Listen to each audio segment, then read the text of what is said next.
What's scarier than a brutal cut above the eye in the middle of a vicious fight? What follows is a stream of blood gushing down your face. It blinds you in an instant, but only temporarily. Yet in that short time, you are at the mercy of your opponent. How will you handle that situation? Don't think too much about it. Rather, let's head over to the UFC's battle ring, otherwise known as the Octagon, to find out. First up, what happened? On Saturday, September 17, 2022, UFC Vegas 60 was hosted at UFC Apex in Las Vegas.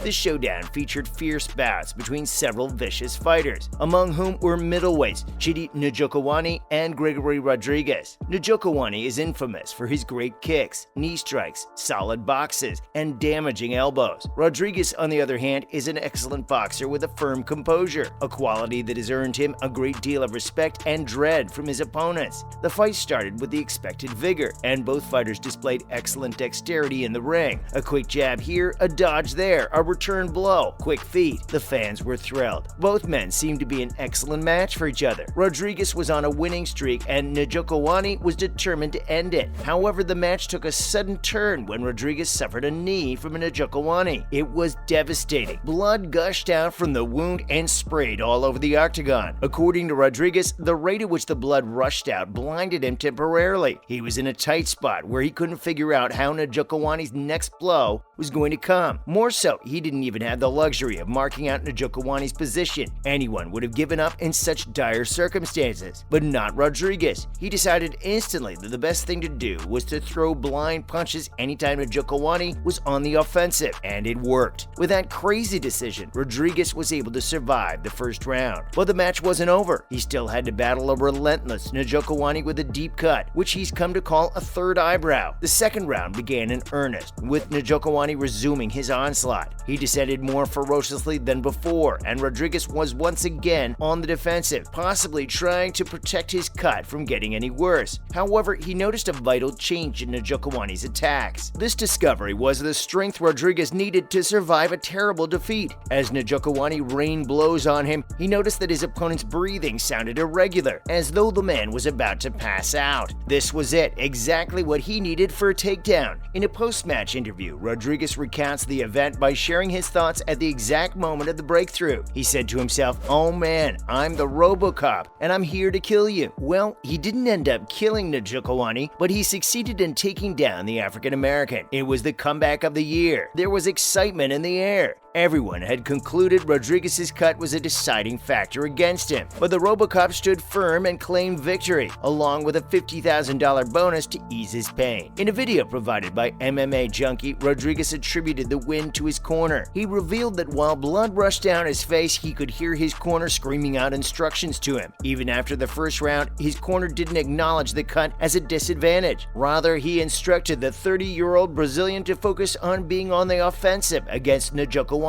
Rodrigues did exactly as instructed. The fight ended 1 minute 27 seconds into the second round, with Rodrigues delivering a TKO, technical knockout. However, it was a spectacular victory. Rodrigues' wife was indifferent. Hopefully, a share in the $50,000 bonus might go a long way toward easing the worry over her husband's nasty cut. Interestingly, pro fighters had a lot to say about the fight. One spectacular tweet came from Landon Venata, who praised Rodrigues as going from RoboCop to Terminator. Terrence T. Rex McKinney also tweeted, "RoboCop is the oldest 30-year-old I've ever seen," while Aljamain Sterling tweeted, "How TF did he come back with his face falling off? Insane toughness, cardio, and heart right there." These tweets and many more gave a roundup of how spectacular the fight was. Rodrigues' victory over Njokuani only means that he will have to face Anthony Hernandez in his next bout. Both men are equal in experience, and a fight between them will be a feast for the eyes. Andre Barrio, otherwise known as Fluffy, was locked in an arm triangle choke in the third round, forcing a submission from the Canadian fighter. On his part, Barrio had won the TKO middleweight championship, as well as the TKO light heavyweight championship, so the man wasn't an easy opponent. However, Hernandez was firm with his transitions and gave Barrio, aka Powerbar, no room for recovery. Next we have a bloody night for the Kung Fu Monkey. That same night, night, another fighter, Yadong Song, aka the Kung Fu Monkey, suffered a nasty cut to his left eyebrow. The cut was a result of a recovered elbow from Corey Sandhagen in a bantamweight bout. Unlike Rodrigues, Yadong was forced to discontinue the fight in the 4th round. The cut had become severe over time and could prove fatal to Yadong if it took any more hits. Sandhagen's victory, on the other hand, got him Marlon Vera's response to an earlier call-out. The call-out happened in an interview with Daniel Cormier, where the 30-year-old stated his interest in fighting the guys at the top, either Vera or Dvalishvili. Both men have responded to the call-out, and we can't wait to see them in the octagon. Sandhagen and Vera are ranked number 4 and number 5, respectively. What makes Sandhagen's victory even crazier is the fact that the American fighter had lost 2 previous fights. It was one of those cases where you get pushed to the wall and you have to fight back. A 3rd loss would have thrown him off the top 5. Now the man's back to his A-game with overwhelming confidence. And now, Andre Fili pleases 2/3 of the judges. In another bout, Andre Fili triumphed over Bill Algeo via a split decision victory. It was 3 pulsating rounds of action between the featherweight contenders. Both men landed spinning kicks at each other, followed by a shower of blows and quick hard jabs. But in the end, 2 judges out of 3 decided that Fili, aka Touchy, deserved the win. The official result read 29-28, 28-29, and 29-28 in Fili's favor. With his victory, Fili is set to face Lando Venata, whose earlier injury had forced him out of the bout against Fili. Both men are strong contenders, and if the September 17th fight had happened, maybe the tide would have been different for Fili. But who knows? Life often comes with surprises. Rodrigues' victory did well to point this out. Next, we have Damon Jackson's first-round victory. Another big winner on a Saturday night at UFC Vegas 60 was Damon Jackson, otherwise known as the Leech. A week before his fight with Pat Sabatini, Jackson's brother had passed on. Notwithstanding, Jackson remained resolute in making the fight. The bout turned out favorably for the African-American. Jackson emerged the winner just 69 seconds into the fight. It was unbelievable. And why was it? Sabatini had won his last 6 fights, and as a matter of fact, the American hadn't been defeated in the last 2 years. How he could have suffered a humiliating defeat to Jackson was unexpected. It remains a mystery between both men. Not to put anyone off, Jackson's credibility as a fighter is laudable, and the man has enjoyed 3 consecutive victories. After the fight, he went home with a $50,000 post-match bonus. And finally, it's Alan Amedovski's devastating night. Further, while the night was laced with heartwarming victories and striking comebacks, for some fighters, things didn't go well for Alan Amedovski. The Macedonian middleweight fighter had experienced 3 consecutive defeats and badly needed a win. He faced Joseph Pfeiffer, aka Body Bags, whose impressive performance on Contender Series had sparked considerable hype around him. Unfortunately for Amedovski,